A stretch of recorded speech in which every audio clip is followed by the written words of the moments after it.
Oke, satu, dua, tiga. Halo Sobat Cakap, selamat malam. Senang kali rasanya saya bisa kembali menemani Anda pada hari ini. Malam ini kita akan bicara soal sesuatu yang sebenarnya kita pakai setiap detik, tapi mungkin jarang sekali kita renungkan, yaitu bahasa Indonesia.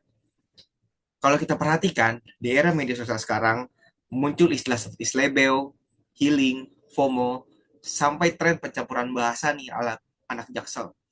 Pertanyaannya adalah, apakah fenomena ini memperkaya bahasa kita atau justru perlahan merusaknya? Langsung saja kita sambut empat narasumber hebat kita. Ada Dr. Aris, ada Kevin, ada Rian, ada Sarah. Saya mau mulai dari Kevin dulu nih. Di konten-konten kamu saya perhatikan sering sekali campur nih bahasa Indonesia dan bahasa Inggris atau pakai istilah-istilah yang unik. Kenapa sih harus begitu? Apa emang nggak enak kalau pakai bahasa Indonesia yang formal? Wah, kalau formal banget malah kaku, Kak. Audiens saya kan anak muda. Kalau saya pakai sesuai dengan pedoman umum ejaan, mereka langsung scroll lewat. Kita butuh yang relatable. Oke, jadi poinnya di relatable-nya ya. Nah, sekarang saya mau ke Mbak Sarah nih. Mbak, sebagai seorang penulis yang berkutat di kata-kata indah, jujur deh, geli nggak sih kadang melihat ketikan atau gaya bahasa anak muda zaman sekarang?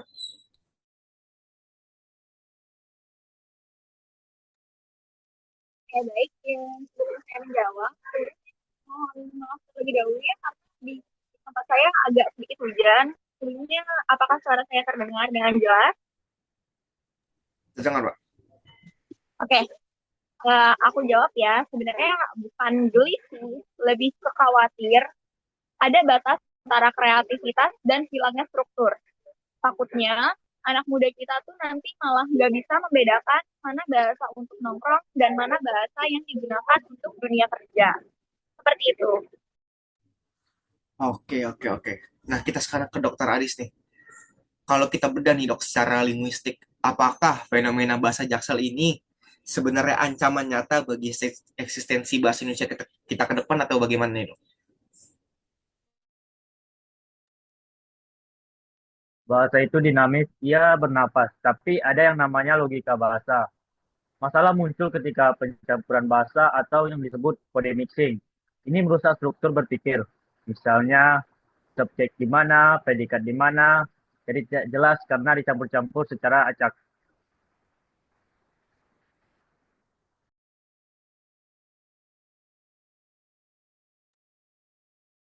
Wait, guys.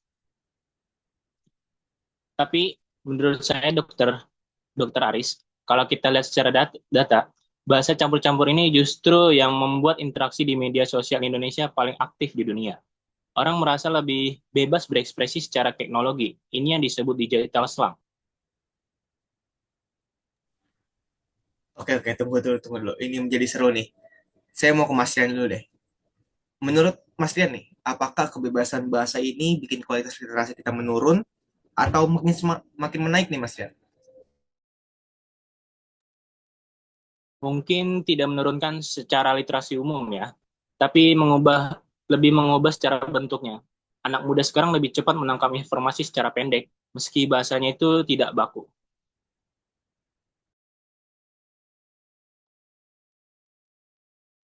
Eh, tapi kan Mas, kita tuh punya estetika. Kalau semua disingkat, semua dicampur, kita kehilangan rasa dari bahasa itu sendiri.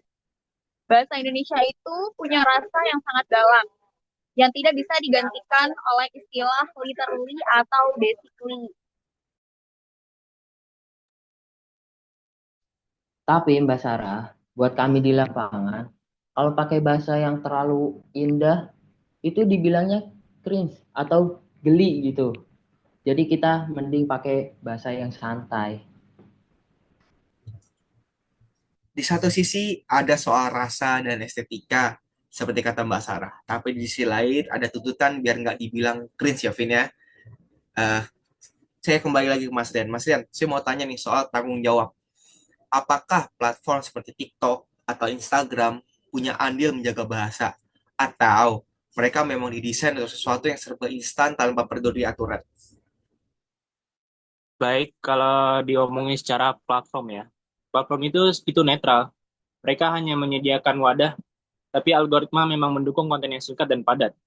Masalahnya KBBI kita apakah bisa mengejar kecepatan yang dengan perubahan ini?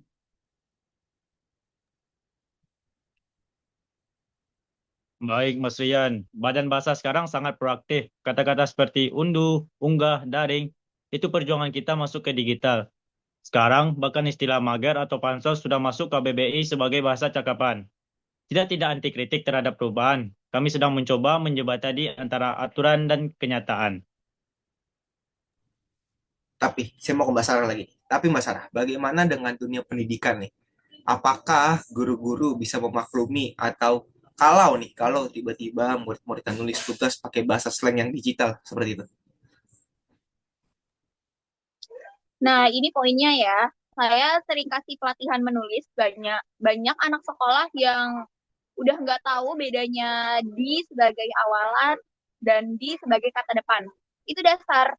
Tapi karena di media sosial semua dianggap benar, nah terbawalah kebiasaan tersebut ke pendidikan formal.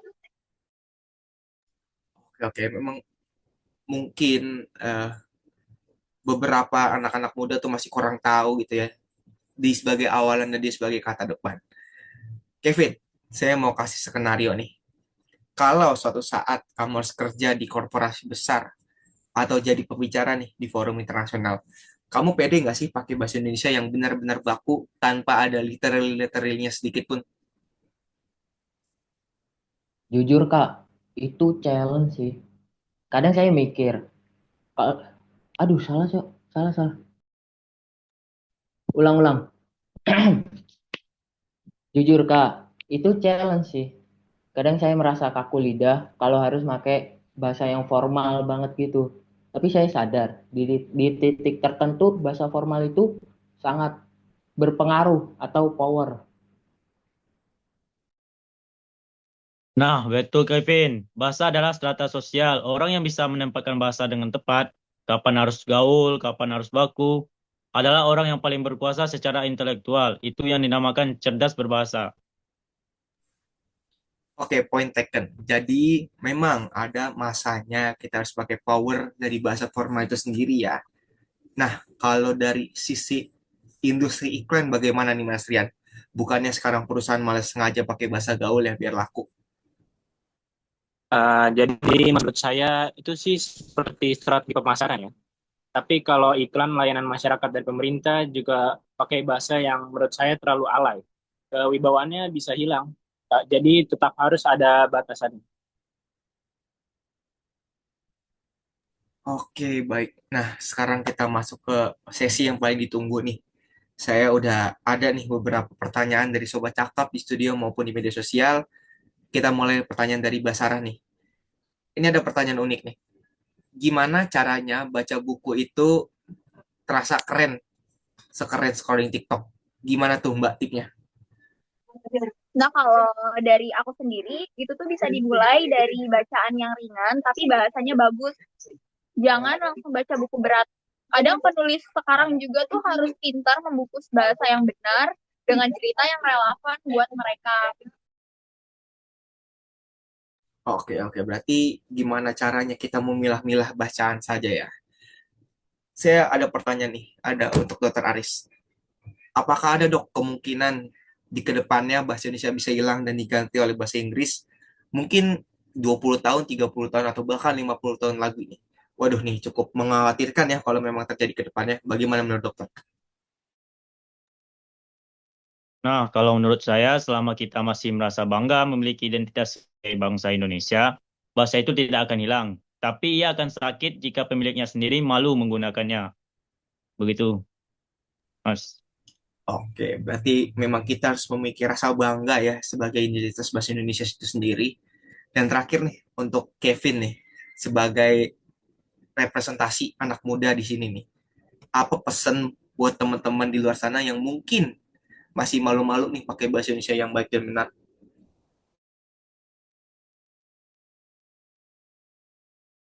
Jangan takut dibilang kaku kalau pakai bahasa yang benar. Tapi jangan merasa paling keren cuma karena jago bahasa campuran.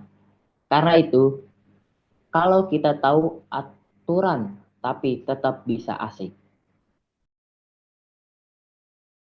Oke, memang kita harus lebih percaya diri aja sih sebenarnya kesimpulannya. Luar biasa diskusi kita malam hari ini. Benar-benar pembuka perspektif baru. Tak terasa kita sudah di penghujung acara. Sebelum berpisah, saya mau minta kesimpulan singkat, mungkin satu kalimat saja dari masing-masing narasumber, silakan nih. Baik, terima kasih. Eh, yang dari kesimpulan singkat yang saya ambil dari diskusi ini, teknologi akan terus berubah, bahasa akan terus berkembang. Tugas kita bukan hanya melawan arus, tetapi mengarahkan arusnya agar tidak merusak fondasi budaya. Baik, kalau dari saya sebagai penulis, bahasa adalah rumah. Jangan biarkan rumah kita berantakan karena kita terlalu sibuk meminjam dekorasi dari rumah orang lain. Oke, selanjutnya saya dari perwakilan anak-anak muda atau Gen Z ya. Gunakan jempolmu dengan bijak. Bahasa Indonesia itu keren. Tinggal kita yang harus pintar-pintar bawainnya. Baik, ini sedikit pesan dari saya yaitu utamakan bahasa Indonesia, lestarikan bahasa daerah, kuasai bahasa asing itu kunci menghadapi era digital saat ini. Terima kasih kepada semua narasumber yang luar biasa. Sobat Cakap, kesimpulannya satu. Bahasa kita adalah jati diri kita. Boleh gaul, boleh modern, tapi jangan sampai kita menjadi asing di bahasa kita sendiri. Saya Reksi sebagai moderator. Sampai jumpa di episode berikutnya. Tetaplah cakap dan berbicara, dan bijak dalam berkarya. Selamat malam dan sampai jumpa.